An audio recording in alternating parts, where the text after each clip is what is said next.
Good day po mga bayang karerista. August 2, 2025, Saturday at Metro Turf Club. Start time at 4 p.m.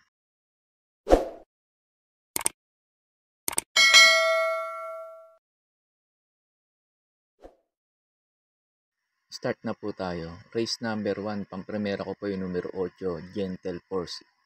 Ito kadalasan pag race 1, pag maiden, nagsisingle ako. Dito medyo magulo tong race number 1 na tong maiden na to.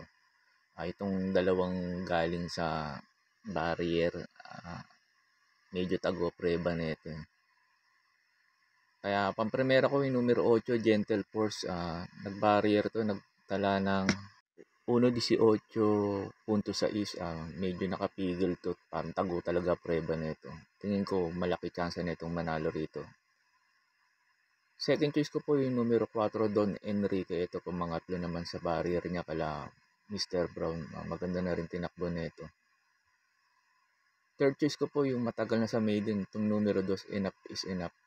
Pagtapos nga pala ng info ko rito sa race number 1 na in-upload ko yung nubatos ni Gentle Force at barrieran ni Don Enrique para magkaroon po kayo ng idea kung paano sila tatayan.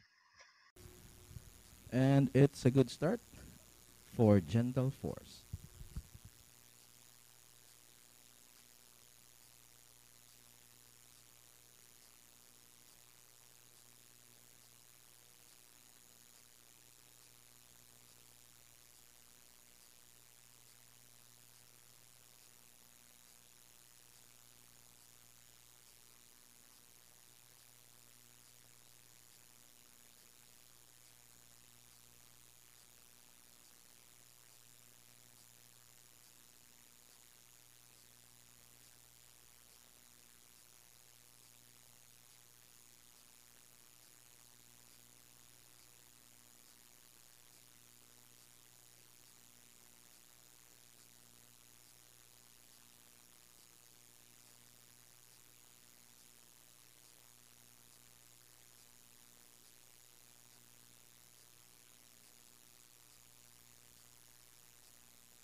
Racing. Mr. Brown to the outside post, moving up in the middle. Isagaron down on the inside is Ladybug Red. Don Enrique is racing in fourth and racing in last is Go Getting. Ladybug Red now the leader by some 3 lengths now over Agaron. Then moving up now on the outside is Don Enrique. Go Getting now second last and Mr. Brown now in behind them. And around the fourth turn, it's now Don Enrique by a length and a half now. Then drops back in second is Ladybug Red. And running in third alongside is Sagaron. Moving up that on the inside is Go Getting in the middle portion. And position third now is Mr. Brown. And at the last bend for home, it's Don Enrique. Ladybug Red in the middle. Moving up now on the outside is Mr. Brown to grab the lead. And at the top of the stretch, it's Mr. Brown leads the field now against Don Enrique. Moving up now on the outside, he's Go Getting Ladybug Red.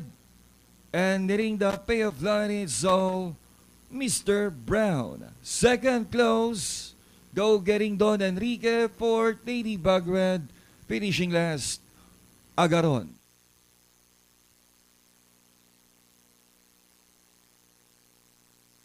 Sa race number 2 na po tayo. Pampremera ko po yung numero 2, Midnight Bell. Ito, maganda mga tinakbo nito sa Triple Crown. Kaya malaki panalo nito itong numero 2, Midnight Bell dito. Second choice ko po yung numero 7, mayayamado rito, yung Club Habana. Maganda rin tinakbo nito last run. Halos dikit lang sila ni Frugality nun.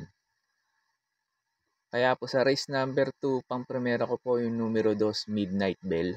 Second choice ko po yung numero 7, Club Habana. Sa race number 3 na po tayo. Numero 4, Brown Pirate. Ito para po sa akin. Susuluhin ko na po to. Cambio na Hinete, binilik na kay M.A. Alvarez. Ang gamit ni M.A. Alvarez to. Siya nagpapanalo rito kay Brown Pirate. Kahit 57 kilogram to dala ni M.A. Alvarez, tingin ko lamang pa rin dito to at bumaba rin sa laban to kumpara sa mga nakalaban niya last run. Kaya po sa race number 3, itong numero 4, Brown Pirate, para po sa akin, susuluhin ko na po to. Sa race number 4 na po tayo. Tingin ko po dito sa race number 4 na to, 2-horse race between Glenda Moon at Deputy Mischief. Pipili na lang po ako ng isa para makatipid po tayo. Ang napili ko yung numero 7, yung Deputy Mischief, 7A Easy Way. Ito para po sa akin. Susuluhin ko na po to. Tingin ko na rin makakalaban niya rito yung Glenda Moon. Sakaling hindi maganda itakbo ni Deputy Mischief. Kaya po sa race number 4, numero 7, Deputy Mischief, 7A Easy Way, para po sa akin, susuluhin ko na po to. Sa race number 5 na po tayo. Ito sa mga nagtitipid, pwede nyo suluhin tong imported na to. Bid for Fame. Ito maganda position niya, baka iuna to. Pag nauna to, doble manakbo to. Tingin ko po, malaki po chance na ito makatapos ng karera. Itong numero 1, Bid for Fame. Second choice ko na rin yung numero 7, Border Force. Ito sakali ng mga habulin nilang pilit si Bid for Fame sa unan, pag nauna. Tingin ko ito pwedeng rumimate itong Border Force. Third choice ko po yung numero 5, Amazing. Ito, Cambio Hinete, binigay kay J.A. Guse. Baka maganda itakbo at makarimate rito. Tingin ko po, pwedeng tumalo kala Bid for Fame to. Itong numero 5, Amazing. Kaya po sa race number 5, pampremera ko po, numero 1, Bid for Fame. Second choice ko po yung numero 7, Border Force. Third choice ko po na pandihado yung numero 5, Amazing. Sa race number 6 na po tayo. Numero 10, Spaghetting pababa. Maganda position niya. Last to enter. Tingin ko makakasabay kaagad to sa unahan. Last run nito, maganda rin tinakbo nito. Pala Megan Maxine. Pangalawang sakay niya pa lang ni Sarate rito. Tingin ko magagamayan niya pa to. Itong numero 10, Spaghetting pababa. Kaya po sa race number 6, numero 10, Spaghetting pababa. Para po sa akin, susuluhin ko na po.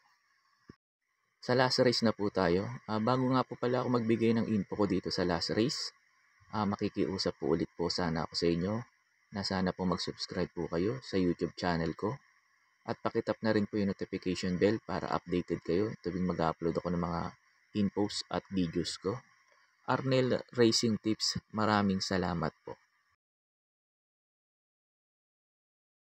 Sa last race na po tayo. Pampremera ko po yung numero 10, Amor My Love. Ito, bigyan lang ng importansya ng may-ari ito. Tingin ko po lamang po dito to. Itong numero 10, Amor My Love. Second choice ko po yung numero 11, Gold Rush. Ito, YL Bautista na sakay ngayon. Tingin ko po, mag-uumento itong kabayo na to gamay ni YL Bautista. Itong kabayo na to, si numero 11, Gold Rush. Pandihado ko po yung numero 9, Work From Home. Ito, tingin ko makikinabang sakali maghabulan si Megan Maxine at Amor My Love dito. Kung may puhunan pa kayo, pwede nyo dagdag si Megan Maxine. Hindi ko lang sinama kasi hindi ko porsyonado yung peso niya, 57 kg. Pero may panalo po rito yan. Pwede rin yung dagdag si Top of the Line. Tingin ko malaki rin panalo rito. Saka si Jengsa din, may chamba rin dito to. Kaya po sa last race, pampremera ko po yung numero 10, Amor My Love. Second choice ko po yung numero 11, Gold Rush. Third choice ko po yung numero 9, Work From Home. Yun lang po, and good luck and happy racing po mga bayang karirista. Susunod po dito yung mga pa-shoutout nyo na po. May pa-shoutout po si Sir Joseph Abante. Pinapa-shoutout niya yung kapatid niyang si Rowel Abante na nagsusulo na raw tumaya. Siguro baka ayaw ng may kabaka, sir, kaya nagsusulo na. Shoutout po sa inyo, Sir Rowel Abante. May pa-shoutout po si Sir Rizaldi Mendoza. Pinapa-shoutout niya si Chairman Ray Bandilla ng Tondo, Balot, Manila. Chairman Ray Bandilla, baka naman, ng Tondo, Manila. Shoutout po sa inyo. May pa-shoutout po si Madam Janet Sawit. Pinapa-shoutout niya yung husband niyang si Ray Sawit. Sir Ray Sawit, shoutout po sa inyo. Shoutout po kay Sir Adrian Somera ng Barangay Singkamas, Makati. Shoutout po sa inyo, Adrian Somera. Shoutout po kay Sir Manuel Tandes. Sir Manuel Tandes, salamat po at shoutout po sa inyo. Shoutout po kay Sir Ronnie Baon. Shoutout po sa inyo, sir, at maraming salamat po. May pa-shoutout po si Sir Ramon Carpio. Pinapa-shoutout niya yung kumpare niyang si Tirso SPL. Tirso SPL, shoutout po sa inyo, sir.